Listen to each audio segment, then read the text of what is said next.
Good morning everyone, welcome back to another video. So we're at the convent this morning and it is absolutely freezing outside and it's lovely and warm in this kitchen. And because Paddy the carpenter is coming next week, we must finish off a few jobs in this kitchen because the carcasses for the kitchen are going to arrive and they're going to be fitted from next Monday, I believe. And we must do some work here, otherwise they can't be fitted. So because Dad's not here, he's going to the UK, he's also taking the transits, he's got something very important to pick up. We thought we'd do probably 2 or 3 days here in the kitchen, just get it completely finished and also make use of the nice heating in the kitchen because it's freezing in the rest of the convent. So we've got some plastering to do. We're going to hide them cupboard doors. We've got to do some electrics, we've got to do some osmoing, we've got to do some painting. But also later today, we're going to make we're going to try and reveal the original fireplace that we discovered yesterday, if there is a fireplace there at all. So let's crack on. Good morning, ladies and gentlemen. So what I'll be doing today, or this morning, is sorting these doors out, because Billy and I agree that these really don't go with the kitchen. They're a bit too far gone, and they don't look right with the quality of the kitchen up to now. So what I'll be doing is covering this backing, if you like, re-plasterboard in it. So we've put a stub work round it and then re-plasterboard it. I've got to remove the skirting as well that's been put in. I mean, it's a shame because Paddy the carpenter did a lovely job fitting it, with excellent joints, but it's got to come off. So we'll be removing this part, that part. I think probably what we'll do is we're obviously going to take these doors off, but I think we may put the doors back inside when we cover it all up. So in the future, if anyone ever takes the stub work off, the original doors will be with the cupboard still. So I think that's a nice, touch really, to keep the doors with the cupboard rather than take them off and, never see them again. So I believe that's what we'll do. So that'll be my job for this morning. So Yanis will give me a hand as well. So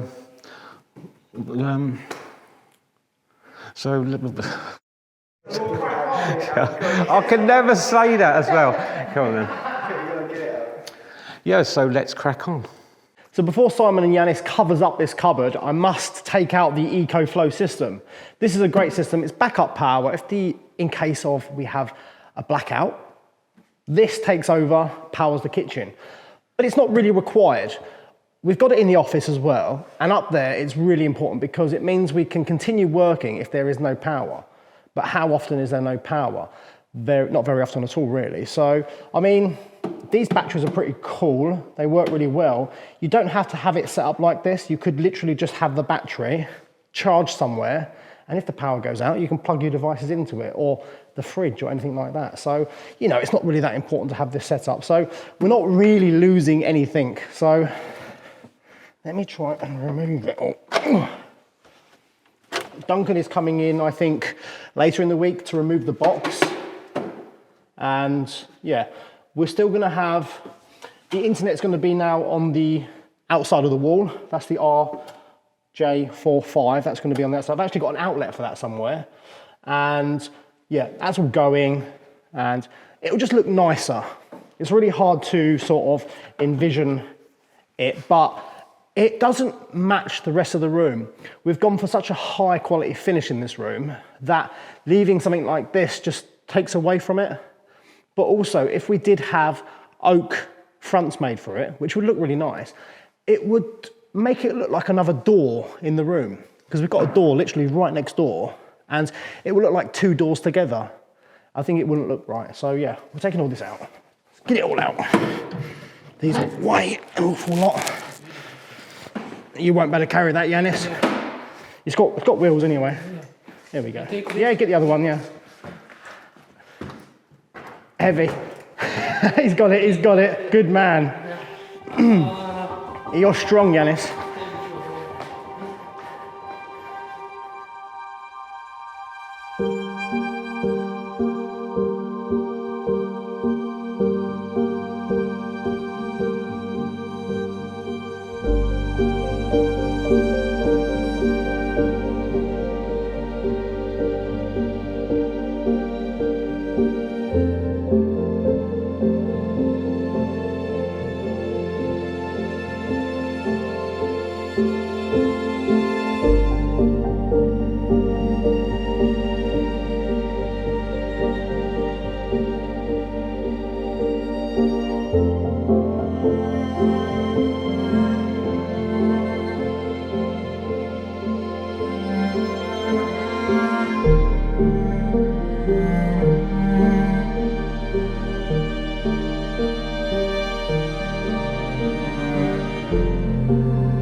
Yeah, and pass me the hammer and that bit of wood. Yeah.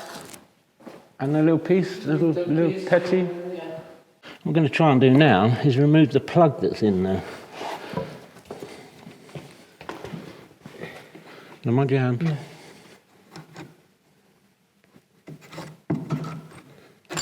Yeah, just like that. We got this out. Yeah, now we can get in there. I'm hoping.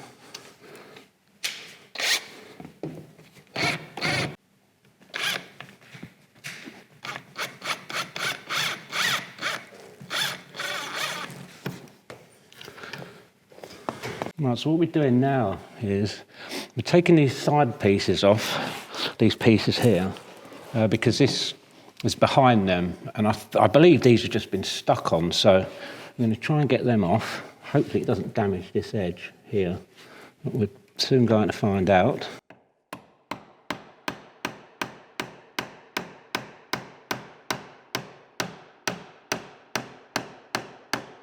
And that appears to be stuck on there really well.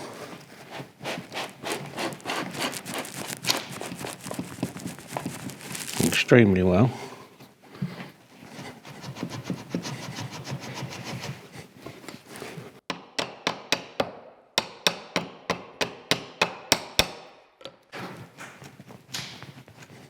I mean, he put that on there. He didn't want that coming off, but it went on that. Good job.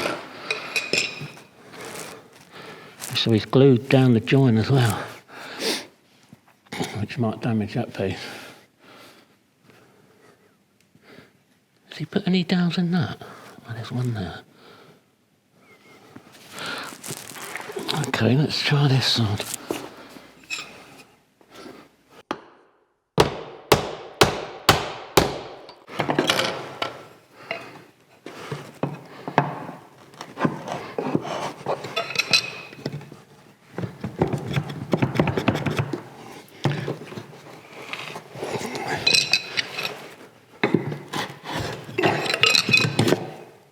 They did.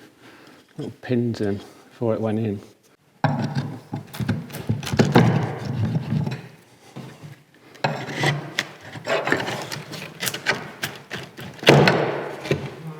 he got that? Okay, one screw, two screw. And just this bit. There we go. That like that.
Right, okay, so we've managed to get the skirting board all off now, and the side pieces of plasterboard that were on there. We took them off because what we would tend to do now is we'll frame it all out. So we'll have a piece along the bottom, which is the plate, which is another bit of timber, sat on top of Billy's lovely tiling that he's done. a piece across the top, and then we'll have 3 uprights, one against here, one against here, and then one down the middle, and then we'll put the noggins in between. This noggin that's going to go in here, I'll cut it ready to go, but I won't fix it, so that we can just remove it, and then Duncan can get inside and remove this panel, so he's got easy access to it. So that's the next stage. So we'll start cutting some timber.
Right, so after seeing what Simon's doing, it is fantastic, absolutely great. So what he'll do is he'll basically fit his plasterboard here, he'll tape the joint, it'd be perfect.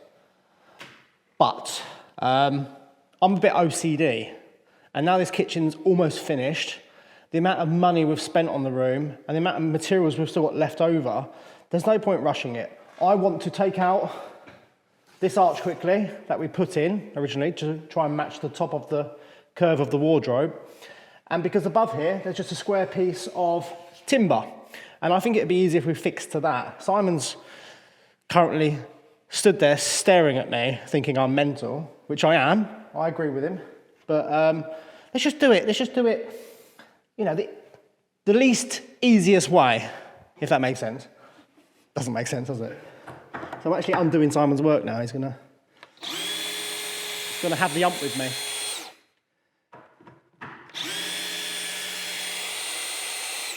I don't normally do things like this. I don't normally say, I don't like that. You know, let's do it a different way. I normally let people get on with their own, you know, how they want to do it, because everyone's got their own method. But because it's the nice kitchen, it's almost done.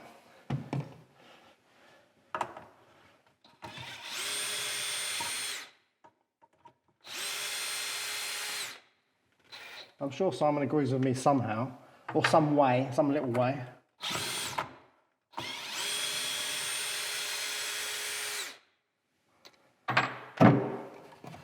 That's going to come out easy, that, isn't it? Oh dear. So I've whipped out a brand new tool, never used for the job. Powerful, isn't it?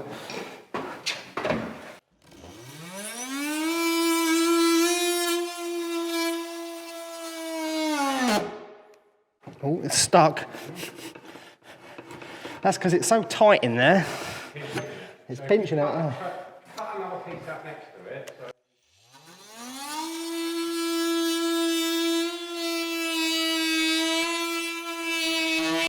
And there we go. I believe that should now pop out. Job's a good one. Right, now we can do this. Remember how much time we spent putting that in? And now we're taking it out. So there's a day's work in that probably, and the sides. I had Duncan install the EcoFlow thing, which took him 2 days, I think, because we had to do troubleshooting as well. But as well, we had to do the plasterboarding in the bottom of it and paint it. So 3-4 days, something like that. And now we're removing all that work just to spend a few more days. It's fine, it's fine. There's actually nothing wrong with changing your mind. Ooh. That was an hour of work gone. That's another hour of work gone. That's more gone. That's more gone. That's 3 hours of work gone. Oh, better not pull that too much. Oh no, it's only there anyway, so it's fine. What we need now is the pad saw, really. Because our bit's there, Simon. Thank you, Yanis. Good job, mate. That'll make it easy, won't it, Simon?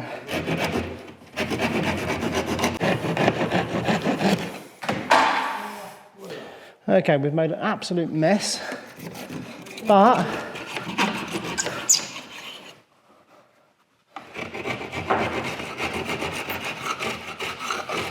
as long as it's straight enough.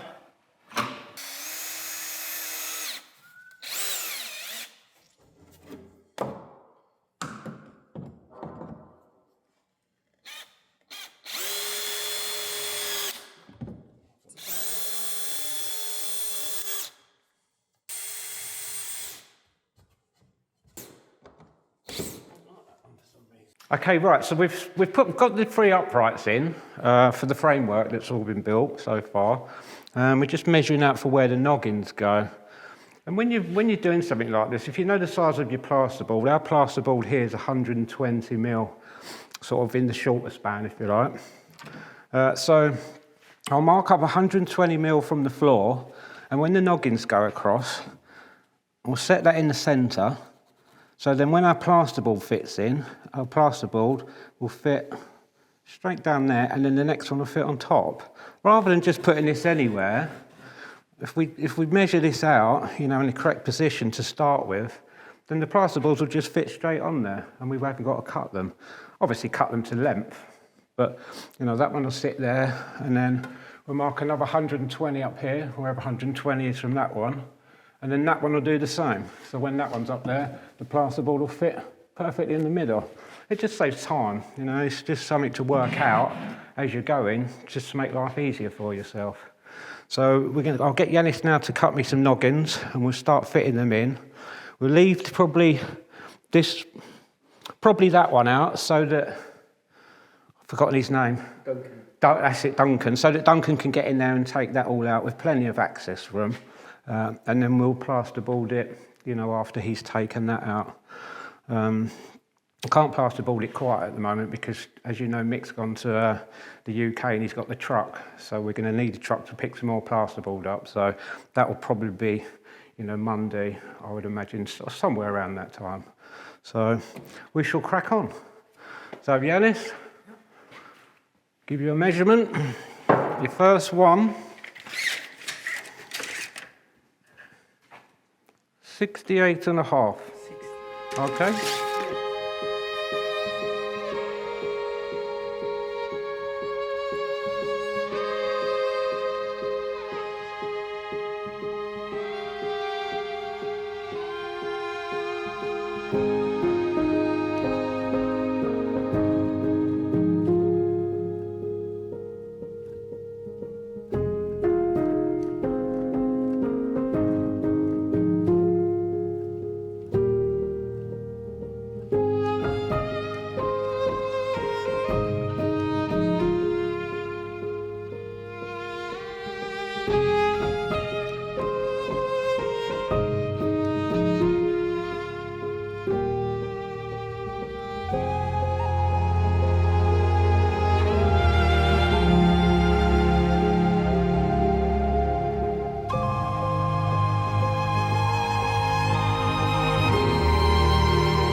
Simon and Yanis have done an amazing job. Look at this, everyone.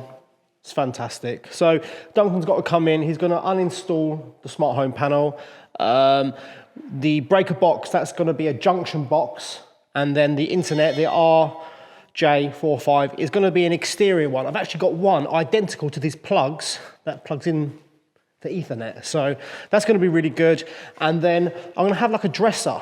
So a dresser is, well, I suppose it's got a different meaning in different languages. Like I think the Americans might call them buffets, something like that. But essentially it's a big rack and you can put plates and porcelain and things like that on it. And it's great for storage because this kitchen has got so many windows that there's not many spaces where you can put things. So yeah, I mean, there's literally this space next to the fireplace there, and then there's one other space there. And that's all we've got, because obviously the kitchen's going to go all the way along that wall. So it's great to have a bit more space. Oops. Yeah, so what we're going to do now is we're going to go into the refectory, and I've got no say in the matter because Alex, Simon and Yanis want to try and expose the old fireplace. I mean, we could just do some work in here today, but these guys want to keep the video interesting. So I suppose we've got to go and do that. So let's go.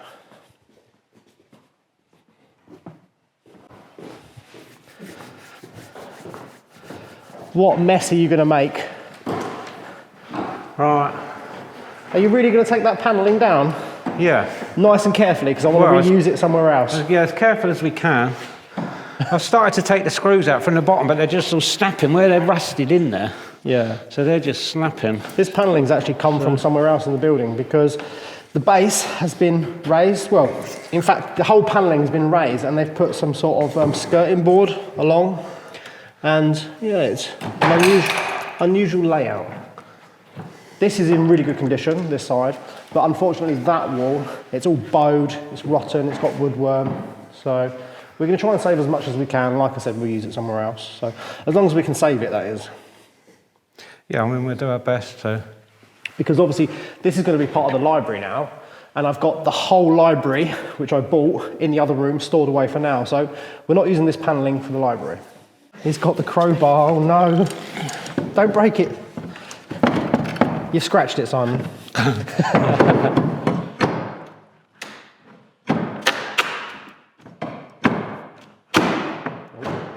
Well, we're not going to be able to see. You've almost done it. You're almost there. You split it though, but. I mean,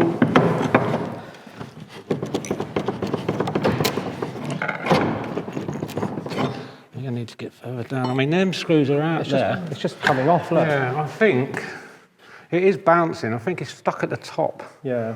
Maybe if we take this top rail off. There's probably some fixings or something. And Yeah, some fixings. there are some ones that bang in the wall and then they bend them over. That should just tap up, hopefully. Yeah, we'll get that off. I think it's pine. I'm not even sure what it is.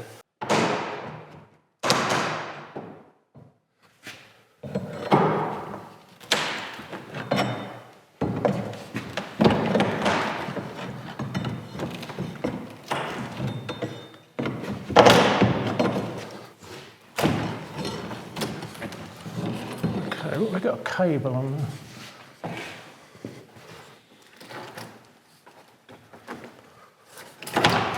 So these, ladies and gentlemen, is what they use to fix it to the wall with.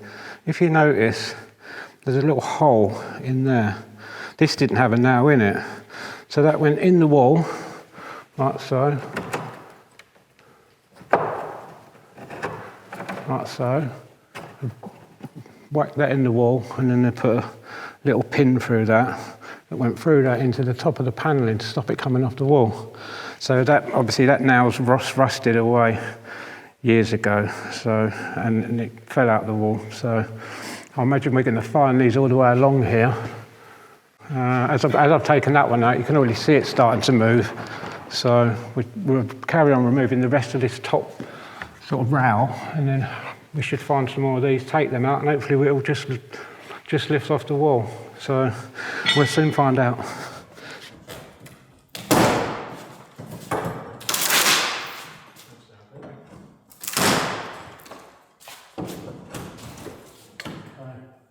Got it, yeah? Yeah.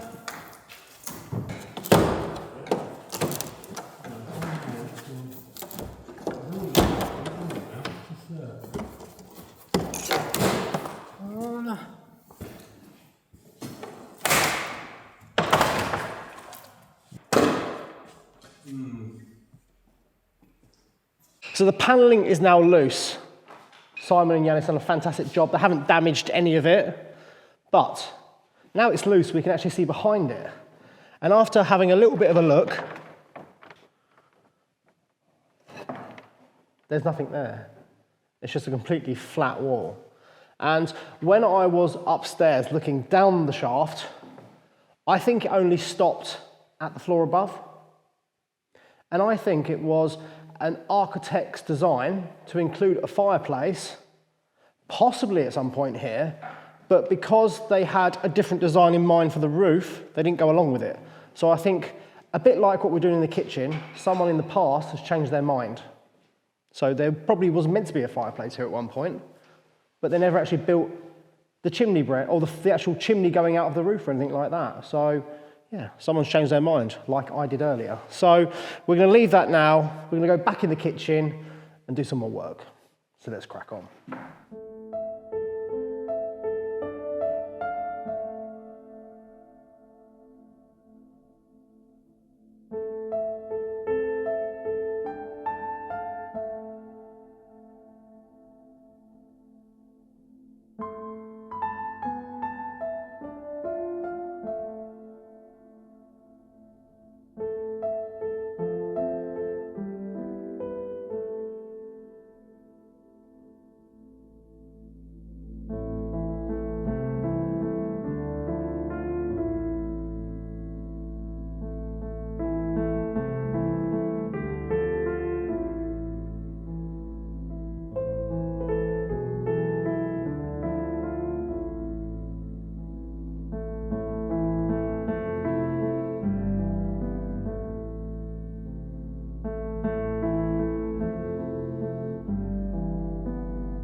So the reason why I don't use a drop cloth when I'm doing osmoing is because the sealer that's on the floor is also Osmo.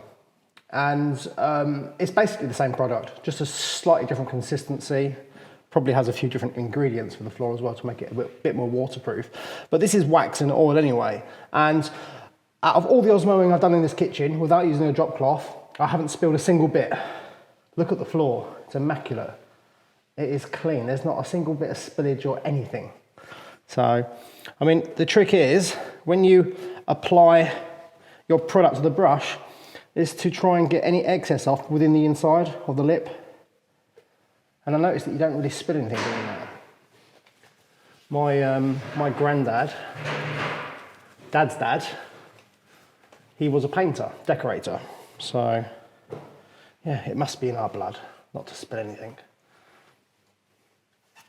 So what's really funny about Osmo and Simon is that it's not funny. It's not funny at all, but let me get there. 6 years ago, my brother, my mum and my dad were in England and they were at a family member's house and Simon was there. And Michael asked Simon what was the product he used on this kitchen that Simon had done. And it was Osmo. So Simon told Michael about Osmo all them years ago, and since then we haven't stopped using it. So thank you, Simon. You're quite welcome. So that's it for today, everyone. So rather than you watching Osmo and paint dry, I thought we'd just end the video and we'll crack on with some work. So thanks for watching, and I'll see you all tomorrow.